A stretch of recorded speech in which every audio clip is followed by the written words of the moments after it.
Hey guys, what's up? Nathan here with your source of tech, here to do a review of my NZXT Switch 810. So basically this video is going to be in 5 basic parts. I'm going to have an introduction about the case, I'm going to have the goods, the bads, the subjectives, and a conclusion. So let's get started. Now to start off, this case is 235 by 595 by 585 millimeters. It weighs 14.42 kilograms. It has a steel and plastic design. It has 9 expansion slots. It has 2 front fans, 3 top fans, 2 bottom fans, 1 rear fan, 2 interior fans, and a large window on the side. It also supports ATX, EATX, XLATX, Micro ATX, and Mini ITX. And this case comes in white, black, and gunmetal. Now we're going to start with some of the subjectives about this case. Now, that's things that I feel are good or things that I don't really like that some people might like or might not like, just some things that are sort of out there. Now, the first thing is the color. The basic that you see most often is white.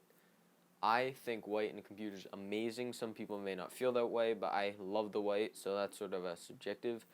The next thing is plastic parts. For me, plastic parts is no problem because if they can match it so perfectly as they did there, totally fine. Brings weight down, brings cost down, but some people want all metal, so just thought I'd mention it has some plastic parts.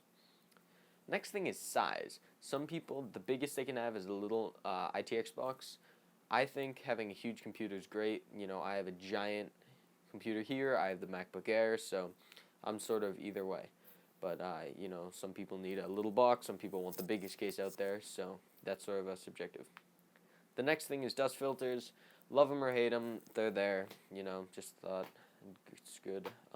Another thing that's not really, love or hate it, the cable management in this, it's good and it's bad. I will go over that in a bit, but basically to sum it up, it looks great on the front, but it's not so great in the back. And then the last thing, the fins on the top are really give or take.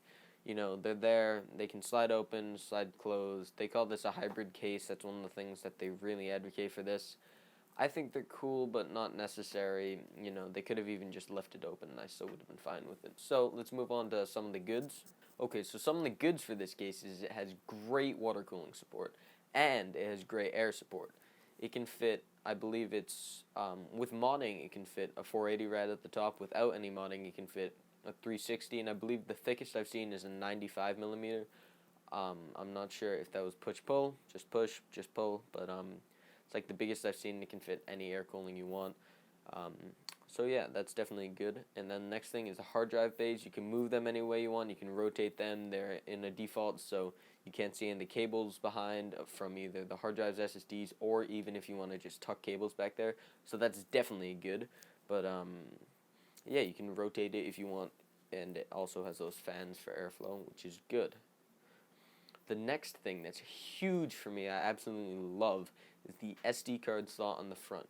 More cases need to start including this because, especially in this case, I don't have space for a card reader on the front bay, so it's definitely key that they put that in. Next thing that's good is its 4-way SLI support. I've heard actually mixed things about this. I'm not sure if it actually supports 4-way SLI per se, but it has 9 expansion slots and you could fit 4 cards in there, so if it fits, it ships for a low flat rate. I'll get sued for saying that. Sorry, USPS. The next thing I really enjoy is the LED for the back I/O. There's a button right next to the reset button on the front I/O panel that illuminates, or you press it and it shines LEDs over the back I/O. So if you're in a dark room, it's close to the wall, it works. And then the last good thing I like is removing and installing the side panel. It's very easy with the spring screws, which is good, and just the way it sort of hinges out is definitely a plus. Now let's move on to some of the bads about this case. Now one bad that's for me, maybe not for everyone, is that it only has 4 front bays. Now let me break that down for you. It comes with 4 front bay covers. 2 are blank, 1 has airflow cutouts for the included hot swap bay, and 1 has a DVD drive cutout, which they expect you to put a DVD drive there because it hides it and makes it look really nice. So with the hot swap bay and the DVD drive cover, that leaves you with 2 bays.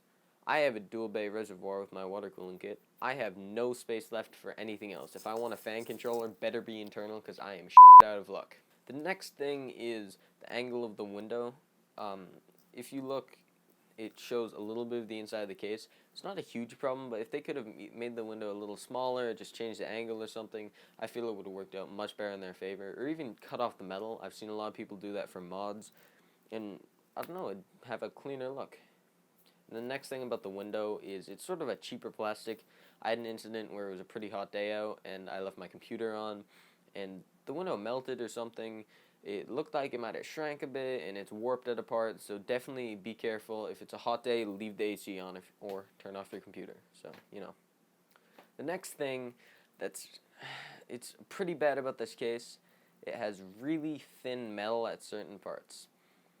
The side panels, oh my god, are so thin. They're really flexible. They thunder when you shake them. You know, tough if you have a bunch of cables back there. You really have to jam it on so you don't get any bows or anything. But, you know, lighter, keep costs down, I guess. But, you know, it would have been nicer to see some thicker metal, especially for how much we're paying for this case.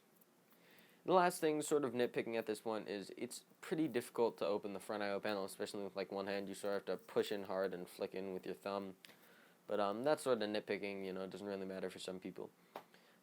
But in the end, I would definitely recommend this case. The goods definitely outweigh the bads, and I love the size, the white. I hope this is a very helpful buying guide. If you're looking for a new case, I would definitely recommend this.